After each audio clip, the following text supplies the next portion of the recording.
Opening the 90s with great force, Mike Tyson and Donovan Ruddock were not just the protagonists of a fight but of a war that would unfold in two battles in the ring and a parallel one to determine who was the #1 contender in the discipline.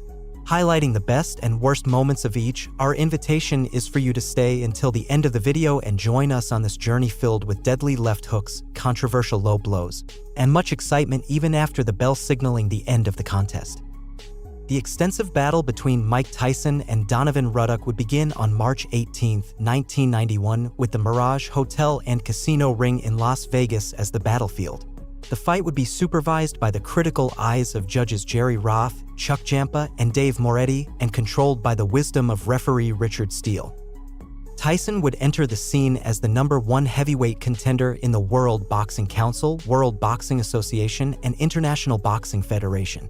There was great anticipation for the fight simply because Donovan Ruddock was the next in line.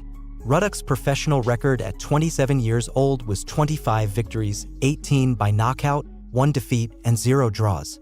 Tyson, at only 24, had 39 victories, 35 by knockout, and 1 defeat. As the bell rang, the first round began, and Tyson leaped from his corner with the characteristic aggressive fighting style that made him nearly unstoppable at that time.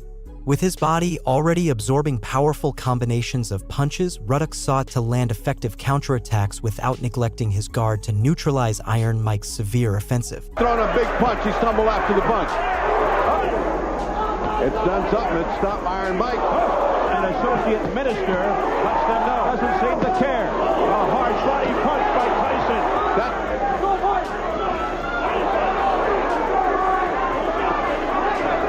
Ruddock would go down early in the second round after receiving a powerful left hook that temporarily weakened his legs. Defended by Ruddock.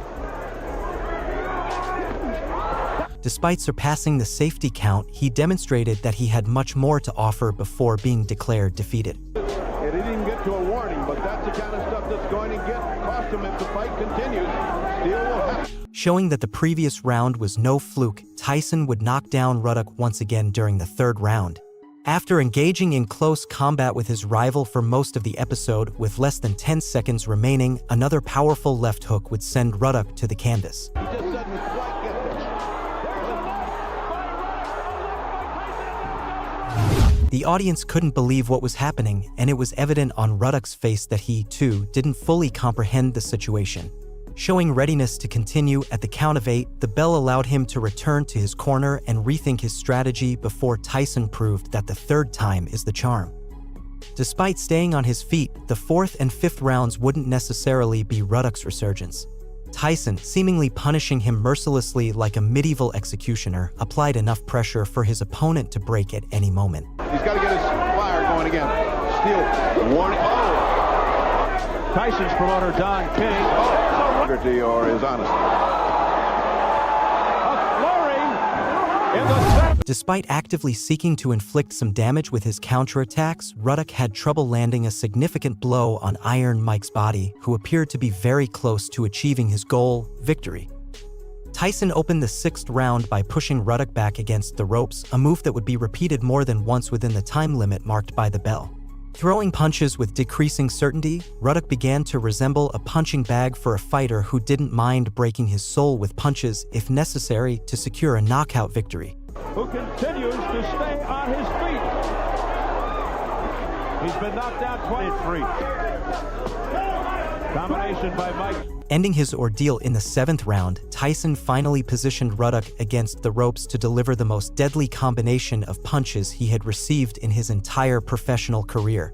After moving toward the center of the ring, it seemed that Iron Mike's attacks had ceased until a second flurry of punches made Donovan Ruddock dance like a puppet colliding with the ropes, at which point Richard Steele knew he had given his all and was not in a condition to continue. Applies the pressure. He's got him where he wants him now.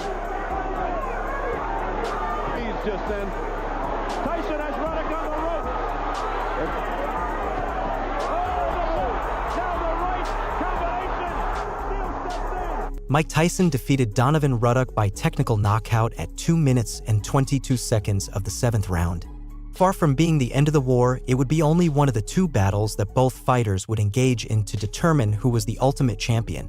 In parallel, while the fighters shared a friendly embrace, their corners decided to start their own battle, creating a true chaos in the boxing ring. Having to separate the contenders, fearing they might get involved in the riot, one of the most unsportsmanlike scenarios in the history of the sport unfolded. Far from accepting defeat by the great Mike Tyson, Ruddock would do everything possible to have a second chance, leading them back to where it all began, the ring at the Mirage Hotel and Casino in Las Vegas on June 28, 1991. Chuck Giampa would also be reprising his role as a judge, joined by Dalby Shirley and Art Lurie. This time, it would be referee Mills Lane's task to ensure the fight took place as cleanly as possible. Adding a victory to the previously mentioned record, Tyson once again presented himself as the #1 contender in the World Boxing Council, World Boxing Association, and International Boxing Federation. Ruddock, who would add a loss to his record, remained the next in line.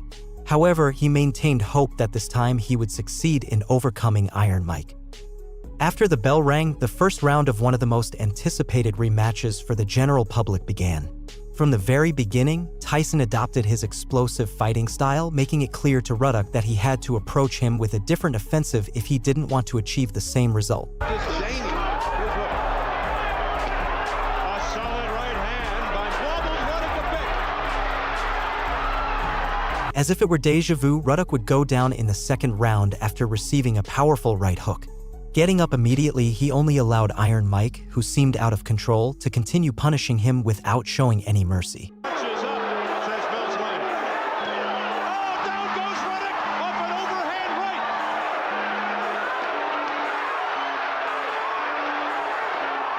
Ruddock in trouble.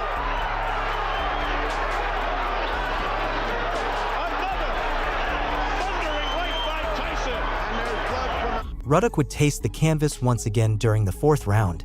It was a bold left hook that made him fall backward, rising at the count of 8 to demonstrate his ability to continue the fight.